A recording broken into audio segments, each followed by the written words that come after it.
Hello everyone, welcome back to my channel. मेरा नाम है सौम्या द्विवेदी और मैं आरपीएफ एसआई की प्रिपरेशन करती हूँ।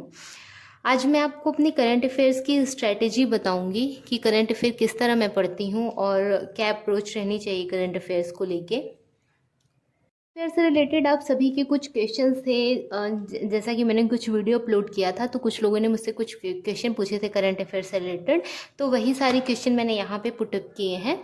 पहला क्वेश्चन तो ये था कि करंट अफेयर कहाँ से पढ़ें। दूसरा क्वेश्चन ये था कि कितने महीने का करंट अफेयर पढ़ें और करंट अफेयर्स के लिए बेस्ट बुक कौन सी है। डेली, वीकली या मंथली पढ़ें। टॉपिक वाइज करंट अफेयर ज़रूरी है कि नहीं ज़रूरी है, और करंट अफेयर्स की नोट्स बनाना है या नहीं, बुक से पढ़ें या लेक्चर से। सबसे पहले मैं आपको बताऊंगी कि करंट अफेयर कहाँ से पढ़ें। मैं कहाँ से पढ़ती हूँ करंट अफेयर्स। तो मैंने करंट अफेयर्स के लिए 2-3 टीचर डिसाइड कर लिए हैं कि मुझे इन टीचर से करंट अफेयर्स पढ़नी है और उनसे समझ में भी आता है। 2-3 टीचर डिसाइड करने का पर्पज़ ये रहता है कि जो क्वेश्चन इनके पास नहीं वो वहाँ पे मिल जाएंगे, और करंट अफेयर के लिए 3 टीचर तो बेस्ट हैं। जैसा कि मैं पढ़ती हूँ RWA के सोनवीर सर से पढ़ती हूँ और गौरव सर से पढ़ती हूँ, कुमार गौरव सर से। तो वो बेस्ट करंट अफेयर पढ़ाते हैं। करंट अफेयर लेक्चर से ही कवर करती हूँ। उसके बाद दूसरा क्वेश्चन ये है कि कितने महीने का करंट अफेयर्स पढ़ें। तो करंट अफेयर तो पिछले एक साल का पढ़ना बहुत ज़रूरी है। जैसे आपका मार्च में एग्ज़ाम होगा तो आप जनवरी तक की करंट अफेयर पढ़िए। फरवरी को छोड़ के जनवरी तक की करंट अफेयर, पिछले जनवरी से जनवरी तक की करंट अफेयर्स पढ़िए, वो बेस्ट रहेगा पिछले एक साल की करंट अफेयर्स पढ़ना। उसके बाद करंट अफेयर्स के लिए बेस्ट बुक। करंट अफेयर के लिए मेरे पास तो करंट अफेयर की कोई बुक नहीं है, मैं कोई बुक नहीं लेती करंट अफेयर की, मैं तो लेक्चर से ही कवर करती हूँ। बट अगर आपको कोई बुक से ही पढ़नी है तो आप स्पीडी की बुक ले सकते हैं, वो जो ब्लू कवर वाली आती है उसको ले लीजिए, वो बेस्ट बुक रहेगी। जैसा कि आजकल एग्ज़ाम में स्पोर्ट्स से रिलेटेड, स्टैटिक जीके से रिलेटेड अच्छे खासे क्वेश्चन पूछे जाते हैं, तो आपको स्पीडी की बुक से स्पोर्ट का अलग पोर्शन और स्टैटिक जीके का अलग पोर्शन है, तो आप वहाँ से अच्छे से कवर कर सकते हैं। अगर आपको बुक लेनी है तो वहाँ से ही पढ़िए। और तीसरा क्वेश्चन ये है कि डेली पढ़ें या वीकली पढ़ें या मंथली पढ़ें, किस तरह पढ़ें। सबसे पहले तो मैं आपको बताती हूँ कि डेली क्यों नहीं पढ़ें। अभी से तो डेली पढ़ना ज़रूरी नहीं है। डेली यूपीएससी के बच्चे पढ़ते हैं। मुझे ऐसा लगता है कि करंट अफेयर्स के लिए जो डेली पढ़ते हैं वो यूपीएससी के बच्चे ही पढ़ सकते हैं। बाकी तो मेरे हिसाब से वीकली और मंथली पढ़िए। वीकली और मंथली वाला अप्रोच सबसे बेस्ट रहता है, ऐसा ही मैं भी फॉलो करती हूँ। बट कोशिश करती हूँ कि एक ही, अगर मैं वीडियो लेक्चर से पढ़ रही हूँ तो एक वीडियो को 2 से 3 बार ज़रूर देखूँ, जिससे सारी चीज़ तो करंट अफेयर्स में याद नहीं हो सकती हैं, लेकिन फिर भी मोटी मोटी चीज़ें दिमाग में आ जाएँ। वीकली और मंथली बेस्ट अप्रोच रहता है, आप वीकली और मंथली फॉलो कर सकते हैं।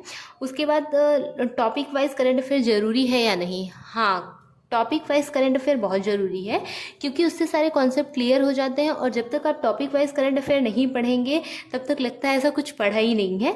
तो टॉपिक वाइज करंट अफेयर बहुत ज़रूरी है।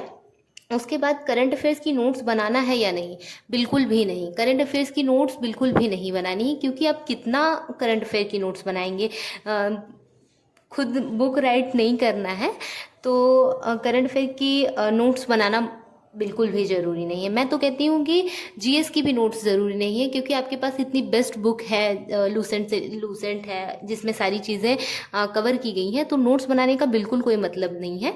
तो करंट अफेयर की नोट्स बिल्कुल भी नहीं बनानी है।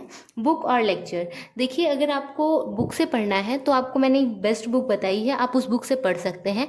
बट अगर आपको लेक्चर से पढ़ना है उसके लिए भी मैंने टीचर बताया है, और मैं अपना बताती हूँ कि मैं लेक्चर से ही कवर करती हूँ करंट अफेयर्स को। मैंने कोई बुक नहीं ली है करंट अफेयर की, तो मैं लेक्चर से ही कवर करती हूँ, और कोशिश करती हूँ कि एक लेक्चर को 2 से 3 बार देख लूँ, जिससे थोड़ी बहुत चीज़ें तो दिमाग में रहें। उसके बाद एग्ज़ाम आने के बाद तो सारी चीज़ें फिर से रिवाइज़ करनी पड़ेंगी। बट कोशिश करिए कि एक वीडियो को 2 से 3 बार देख लिया जाए। और बहुत लोग ये कहते हैं कि लास्ट में हम मैराथन क्लास देख लेंगे और उसी से कवर हो जाएगा। तो मेरे हिसाब से मैराथन क्लास से नहीं कवर हो सकता। जैसे आप पिछले 1 साल की करंट अफेयर जो पढ़ेंगे, वीकली पढ़ेंगे, मंथली पढ़ेंगे, तो वो ज़्यादा सही रहेगा। लास्ट के मंथ में जो आप इकट्ठा ही एक मैराथन में देख लेते हैं तो उससे चीज़ें समझ में भी नहीं आती हैं। करंट अफेयर्स के लिए ये अप्रोच अपना सकते हैं, आपको बहुत हेल्प मिलेगी इस चीज़ से।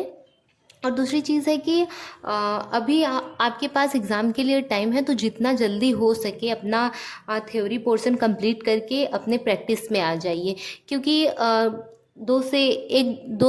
2 महीने तक आप अपना ये थ्योरी पोर्शन कंप्लीट कर लीजिए। उसके बाद फिर लास्ट के मंथ में आप सिर्फ रिवीजन पे ध्यान दीजिए, कि कोशिश करिए अपने आप को एग्ज़ाम से एक से 2 महीने पहले ही फ्री कर लीजिए थ्योरी पोर्शन से। उसके बाद प्रैक्टिस पे आइए, फिर previous year question, mock test और प्रैक्टिस, ये 3 चीज़ बहुत ज़रूरी हैं। आप जल्दी से जल्दी आपका थ्योरी पोर्शन कंप्लीट हो जाए, और जैसे कि आप मैथ की नोट्स बना रहे हैं जो बिगनर्स हैं, या फिर रीजनिंग की नोट्स बना रहे हैं, तो कोशिश करके उसको जल्दी से जल्दी ख़त्म कर दीजिए और प्रैक्टिस शुरू कर दीजिए, क्योंकि लास्ट के मंथ में प्रैक्टिस ही बहुत ज़रूरी है, कि आपका सारा नंबर प्रैक्टिस से ही कवर होगा। और बहुत सारे लोग, मैंने अभी 1-2 दिन पहले अपने मॉक टेस्ट का वो स्क्रीनशॉट डाला था, तो कुछ लोग ये बोल रहे थे कि इतना कम नंबर है, इतना ये है। इस चीज़ से बिल्कुल भी डिमोटिवेट मत होइए, क्योंकि सिर्फ एक मॉक टेस्ट ये डिसाइड नहीं करता कि आपका एग्ज़ाम में सिलेक्शन होगा कि नहीं। अभी तो ये शुरुआत है, धीरे धीरे तो नंबर इंक्रीज़ होंगे ही। अभी आप एक मॉक टेस्ट से ये डिसाइड मत करिए कि मेरा एग्ज़ाम नहीं होगा या मेरा एग्ज़ाम क्लियर नहीं होगा।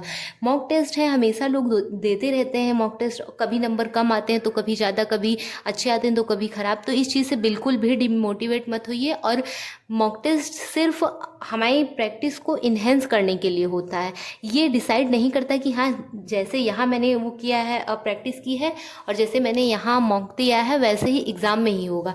हो सकता है एग्ज़ाम में इससे भी बेस्ट हो जाए। वो तो सिर्फ हमारी प्रैक्टिस के लिए होता है और हमारे प्रिपरेशन को इन्हेंस करने के लिए होता है।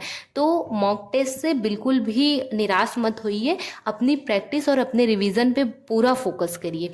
अगर आपका सिलेबस ख़त्म हो गया है तो अपने प्रैक्टिस पे और रिवीजन पे फोकस करिए। अगर नहीं हुआ है तो जितना जल्दी हो सके अपनी थ्योरी पोर्शन कंप्लीट करके प्रैक्टिस पे आ जाइए, क्योंकि बहुत सारे बच्चे ऐसे हैं जो घर पे तो बहुत अच्छा मॉक दे रहे हैं, बहुत अच्छे नंबर आ रहे हैं, लेकिन एग्ज़ाम में जाने के बाद वो नर्वस हो जाते हैं और अच्छा एग्ज़ाम नहीं कर पाते हैं। तो मॉक टेस्ट हमें पहले से प्रिपेयर करने के लिए होता है, कि हाँ, ऐसे ही अगर एग्ज़ाम में आएगा या फिर ऐसे ही हम एग्ज़ाम के प्रेशर को हैंडल कर लेंगे, तो इसलिए होता है मॉक। ये जज करने के लिए नहीं होता कि आपका इतना कम नंबर आ रहा है, आप ज्ञान दे रही हैं या फिर ऐसा कुछ। ये बिल्कुल भी दिमाग से निकाल दीजिए, बस अपनी पढ़ाई पे फोकस करिए, जितना हो सके प्रैक्टिस, जितना हो सके रिवीजन करिए, यही बेस्ट है आपके लिए। और धीरे धीरे, अभी टाइम है, धीरे धीरे नंबर इंक्रीज़ हो जाएगा, उस चीज़ की बिल्कुल भी चिंता मत करिए। थैंक यू सो मच मेरी वीडियो को देखने के लिए, लाइक करने के लिए, मुझे सपोर्ट करने के लिए। Thank you so much.